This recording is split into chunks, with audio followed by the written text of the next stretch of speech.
exchange of views with the Prime Ministers and the Presidents of the institutions. Quite a lot of it was dedicated to the criminal proceedings involving the Parliament, and a lot of support was expressed by the Prime Ministers for the way that the Parliament has handled this matter so far. I'll go a little bit into detail.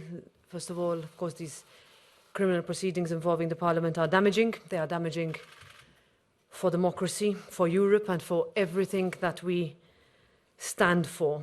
Trust that has taken years to build, but only moments to destroy, will need to be rebuilt, and this work starts now. We need to right the wrongs, and we need to send a powerful message to those external actors who try to undermine us, that we will not yield, that we will stand by our values, the rule of law, justice and due process. Let me once again assure everyone there will be no impunity, there will be no sweeping under the carpet, and there will be no business as usual. As of today, I am putting together a wide-ranging reform package to be ready in the new year. This will include a strengthening of the Parliament's whistleblower protection systems, a ban on all unofficial friendships groups, a review of the policing of our code of conduct rules, and a complete and in-depth look of how we interact with third countries.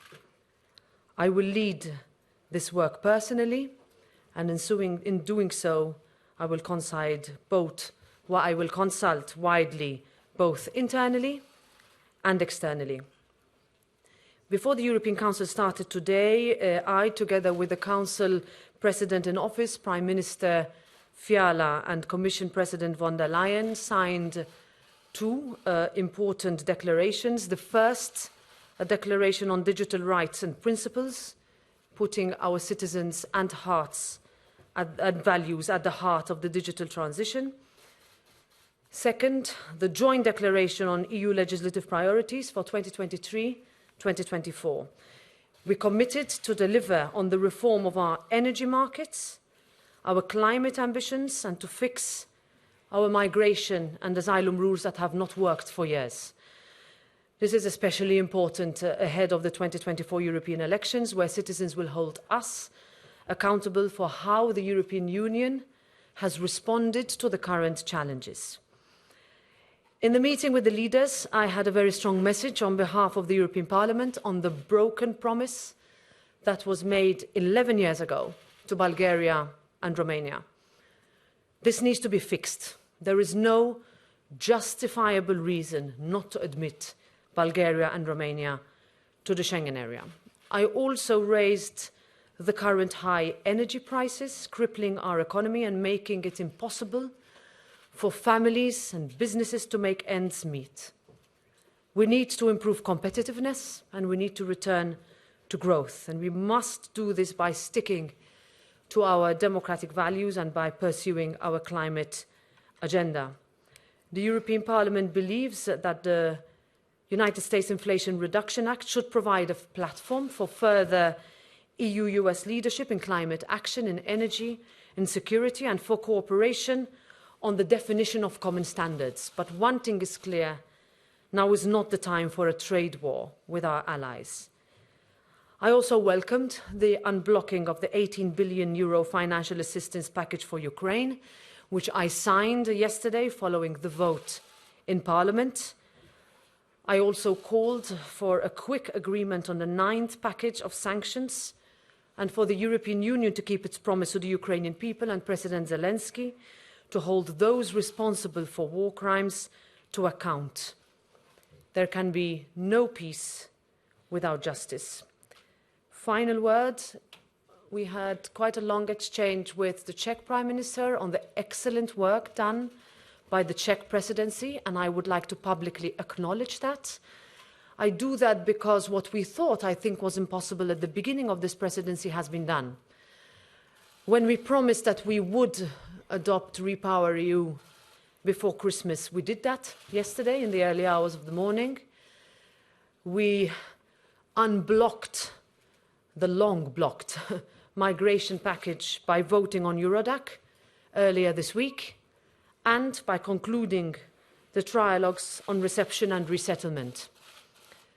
This is important because the European Parliament signed a roadmap with the European Council as co-legislators going forward in order to finalise this package, which has an impact and a spillover effect even on the Schengen discussion for what our citizens want us to be acting on. This is a legislative area which is one that is tangible and that is emotive, but also one that can be addressed by legislation.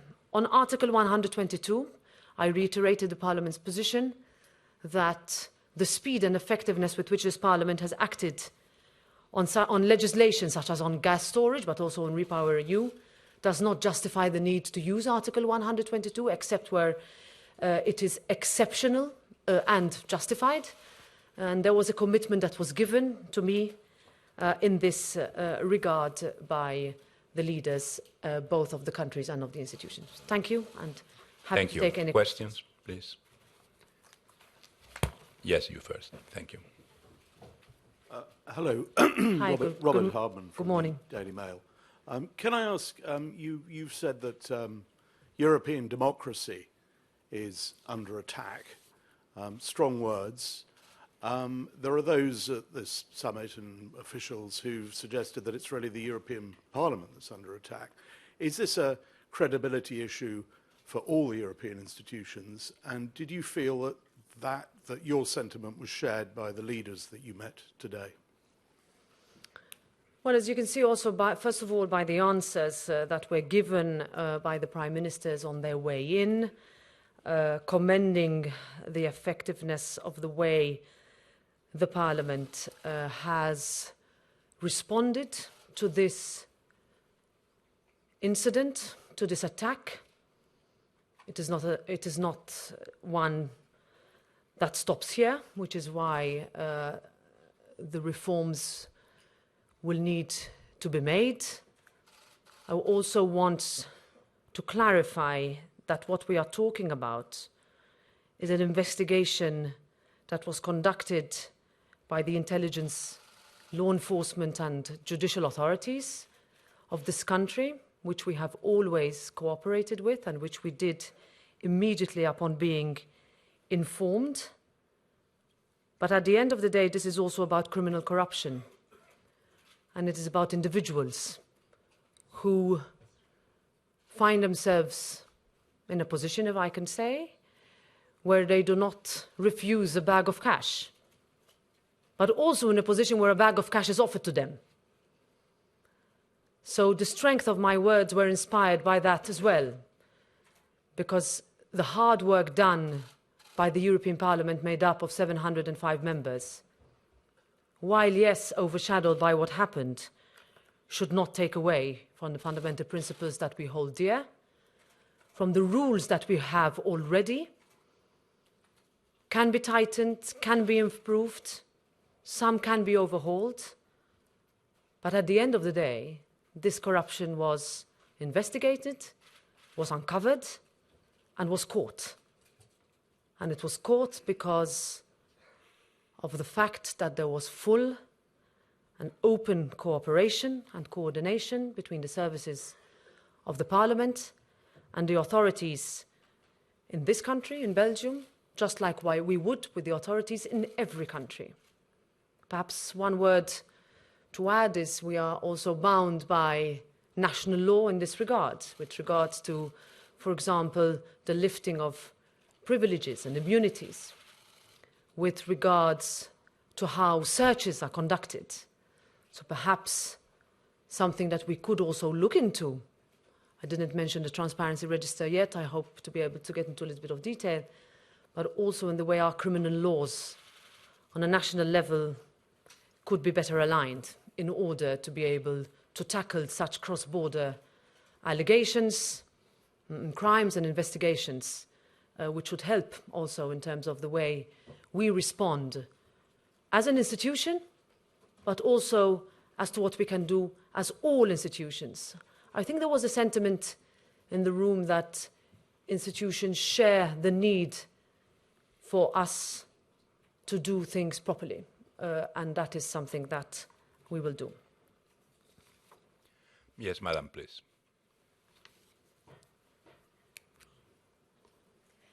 Irini Zerakadoula with Greek Public TV and Athens News Agency. Hi. Madam President, have you been approached in a suspicious way by Qatar, Morocco, or another third country? And secondly, why should we wait till now, till this huge scandal, before more decisions to close these loopholes in European Parliament could be taken? Thank you.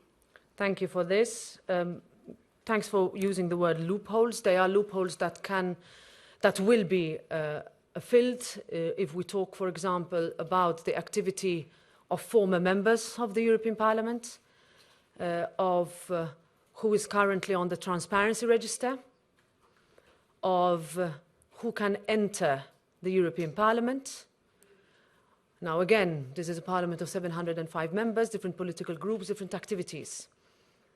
But certain things that happened in this context will not be allowed to happen again.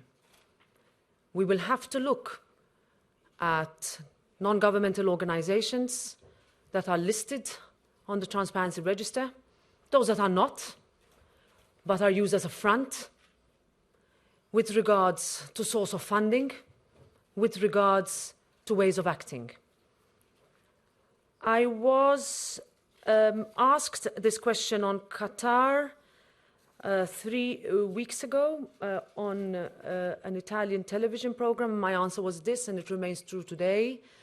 I was invited to go to the World Cup. I refused. I refused because I have concerns about that country.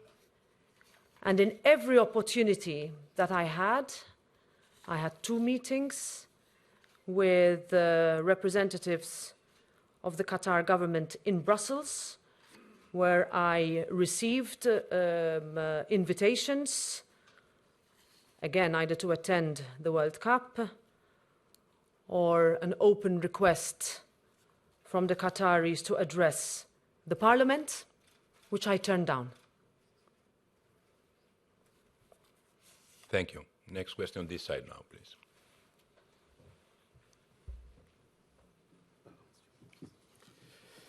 Merci, c'est Moussa. Thank you. I'm from an Arabian TV channel in Beirut. Just up until now, Madam President, we haven't really understood what the aim of the Qatari bribes for the Parliament is. What kind of influence is Qatar trying to achieve? What domain? What influence are they trying to peddle? Thank you. Thank you. Keeping in mind, legally the fact that there is presumption of innocence that continues to apply until cases are, as we call it, sub judice.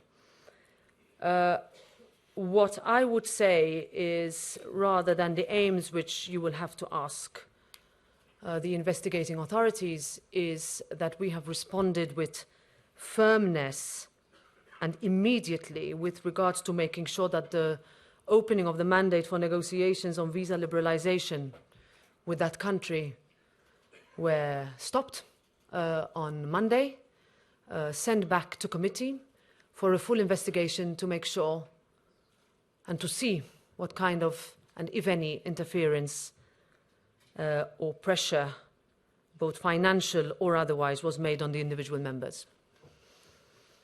Secondly, there are questions that are being put about the EU-Qatar Air Agreement that was signed on the 18th of October 2021. A ratification process still needs to be completed. So once all member states, and if all member states ratify, then the Parliament will be asked to consent to it, will be consulted on this. This procedure, to be clear, has not yet been initiated. I am in contact with the members of the European Parliament responsible on this specific topic, but also that the Parliament will be in contact would the Commission's Director General move to decide how to proceed with EU-Qatar aviation relations. I give you these two specific examples because this is the country that has been mentioned in the public information given by the Belgian authorities. But what I can also say is that we will look into everything. We will look into any undue pressure and any undue influence that we see that takes place. Next question. Yes, please, Jennifer. Thank you. I'm Jennifer Rankin at The Guardian. Good morning. Good morning. Could you elaborate, please, on the timing of the reform package that you mentioned? How quickly do you think this can be introduced and completed? And secondly, on third countries, you mentioned Qatar, which is at the centre of this case. Do you have concerns that there are other third countries exerting undue influence? Could you name those third countries, and how wide do you think this issue goes? Thanks a lot. On the timing, there are different levels of decision-making in the Parliament and different bodies that take decisions. So to give you just one example, when it comes to taking decisions of banning certain individuals, etc., from entering the Parliament, that is a decision that I take, but it is also a decision that is shared with the other institutions. So on the occasion of Russia's invasion of Ukraine on the 24th of February, we got together and essentially at each and every approval of a sanctions package with the Council and the Commission in order to make sure that similar treatment is affected across all institutions for individuals or representatives to enter the building. That's one example of a decision that can be taken with immediacy. I can also give you an example that yesterday an NGO called No Peace Without Justice, which allegedly is connected to this investigation that is ongoing, which had 11 persons accredited on it, was suspended. These are measures that will be taken in an accruing manner as the hours come ahead of us. There is a growing request, and has been for a while, for investigation into unofficial friendship groups. What do these friendship groups do? These friendship groups are a group of members, and by no means am I saying that I can allege illegalities there, but there is not enough monitoring. There is not enough control. There is not enough control on who pays for any travel, even though there is an obligation to declare. There is not enough control on what you receive on certain trips, etc. Again, this is without prejudging anything or anyone. But if there is a loophole there, I want to close it. I also want to make sure that the official interlocutors of the European Parliament with third countries are the ones that remain official. In other words, that if we are dealing with a third country, it is those members of a committee or the senior members of a delegation that are being the official interlocutors of the institution. This is important because I think that there is a lot of work to be done there in terms of effectiveness and transparency. I would like to see a new mandatory transparency register of all meetings with any third country actor by members of the European Parliament or assistants, and a new sanction regime to ensure compliance. This will require decisions to be taken by the senior bodies of the Parliament. When we talk about access to the building, but also for former members, I will need to look into kind of badges that are associated with former members who use their former membership status to lobby for anything or anyone or any country. We have a code of conduct that looks into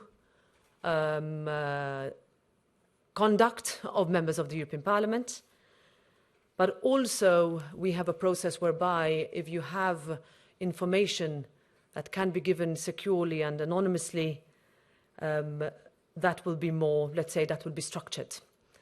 And there will be a strengthening of a whistleblower protection system. We have it for other areas in the Parliament of a personal nature, but we should have it also on this. On the declaration of financial interests, a thorough review will be done again on each and every member of the European Parliament. There's an obligation by each member upon election, but should be amended to reflect your income. And on the declaration of what you receive and who you meet, there will be a list, an enforced list of obligations for members of the European Parliament. But again, we're talking about a small number of individuals that seek to undermine. We're also talking about third-party influencers. I want to really put trust in those members that spend all night on a trialogue in order to make sure that a huge energy or climate bill gets through. And that's my role, to make sure that that responsibility is protected and that work is lauded, because that is really what has been done actually over the past few weeks and months. And if I can say, looking back to the date of my election, I have been extremely impressed with the high number of work that members of the European Parliament do with such responsibility as co-legislators. Please, Madam, the third floor, row, please. Ala Ahmed Hemken von Roda Nachrichtensender. Meine Frage an... My question to you, Madam President. This is a very different question. Attacks from Turkey to Kurds in Syria. That means that many are taking flight on the way to Europe. What can the European Parliament do? My second question. Many Kurds in Iran are being condemned to death. What's your position on that? Thank you. Please, the first question. The second question I got. My question refers to the Turkey's attacks to Kurdish regions in Syria. And the result of that is that Kurds, of course, have to flee. And obviously, their flight and migration is a major topic in Europe. Thank you. Thank you for this. Excuse me for not having heard the first question first. So there are many members of the European Parliament that have been raising this issue for a while. I think if I look back this year, we have focused a lot on the crisis that we are managing. So first we had the pandemic, and then we had the war, the energy crisis, and the economic recovery. What I do not want is for that to take away from another fundamental role of the European Parliament, which was that for insisting with all our partners, neighbours, countries we have agreements with, countries we negotiate with, countries we invest in, not to abide by each and every rule that we have. And that includes Turkey, and that includes the treatment of Kurds and representatives of different groups and minorities that find or seek to find refuge in our countries. On Iran, what we are seeing is unprecedented, if I can say, in my lifetime. We can commend the courage, the bravery of what has become now synonymous with our chant of women, life, liberty. We continue to call for free and fair elections. We welcome the sanctions. We call for more. But we also need to send a message that we are with the people and the protesters on the street. We did this in the European Parliament this week as well. But I think we should be stronger and louder. I also will seek to create an interparliamentary platform on this with my colleagues, the G7 presidents of the Parliament. We have already similar platforms on Ukraine, following Russia's invasion. We have similar platforms when it comes to gender equality, women's rights, minority protection. I think we should do this specifically on this, and I will be launching that in the coming days. Okay, a couple of questions more. Yes, please. They keep increasing. Lorne Cook from the Associated Hi, Lorne. Press. I want to acknowledge, I know it's difficult to talk about certain elements of this investigation. You said in front of the leaders, I understand, you spoke of authoritarian governments trying to subdue the processes of the parliament. It goes a little bit to Jennifer's question. Can you tell us a little more about authoritarian governments, what that means, 2, 3 more names? And the second part of it, subdue processes. I know you've said you've suspended the visa arrangement, the Skies agreement and so on. Are there legislative files that you feel are compromised so far that are already in place, perhaps? Thank you. On the last question, I have asked for a review of what has been voted on and worked on. No, I have no information in any way on that. Also, because when you look at when we look at what has been done in terms of legislation in the past weeks and months, has really been the unblocking in order to make sure that we proceed on what the citizens have asked for us. So I mentioned migration files specifically, I mentioned energy files. We have a huge climate files that are being renegotiated right now and will be voted on at the beginning of the year. So I really must put an emphasis on the good work done there. With the leaders, while not telling you word for word what was said, when we talk about authoritarian or autocratic regimes that could use or allegedly use non-governmental organizations as a front, that is something that I think we should all look at, and that's what I asked for, that everybody looks at that.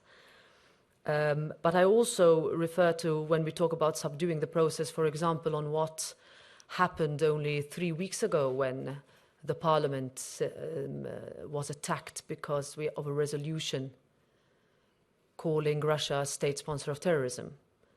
And there we saw an immediate response with the largest attack ever seen on our services, on our system, and which our services worked for hours to retrieve and secure, to be clear. I also wanted to take a moment to give a shout out to actually our services, our safety services, which have worked day and night since the news broke, but also on our IT services in view, from a cybersecurity point of view, of the vulnerability of our institution, a specific vulnerability let's say a risk profile that our institution has, because it is made up of 705 members who are active, who are loud in a good way, who are vocal, who fight for causes, who are the first sometimes to push a cause. We were the first to call for Ukraine and Moldova to join the European Union. We were the first parliament to give President Zelensky a platform to address and use parliamentary diplomacy for the best thing it could be used for, in order to counter misinformation and propaganda, after which I asked 160 parliaments to do the same, and more than, I think, 120 responded. So when we're talking about the subduing of processes, this is not something new. It will continue. But it is something that we will work from a political point of view, but also, secondly, from a security cooperation point of view. Beyond that, I cannot comment on other countries. Maybe the last 2 questions. Yes, please, here. Hi, Dave Keating, France 24. Hi, Dave. I was wondering if you could just clarify something. I know you're limited in what you can say in terms of the investigation, but you noted that parliamentary officials have been working with the police on this. Did the parliamentary officials find out about this and alert the police, or did the Belgian police find out and alert the parliament officials? What I would say is that they are in constant back and forth conversations. The investigation was held in tandem, but the information reached me on the 9th of December in the morning. But I would also say, I mean, we do not have a European FBI. We do not have police officers inside the Parliament. So we act on instruction when we are asked to act. And in this case, we acted immediately, which also involved not only the sealing of offices, the lifting of immunity where that had to be lifted, the decisions that had to be taken in order to proceed with the searches, but also, for example, the requirement of me to be present as required by Belgian law at the house search of a Belgian member of the European Parliament. That is to say that there was no moment at which the Parliament was asked or informed of something, that question was not answered, or that instruction was not done, or that cooperation did not happen at each and every, whether physical, political, or legal step that we had to take. Yes, please, last question.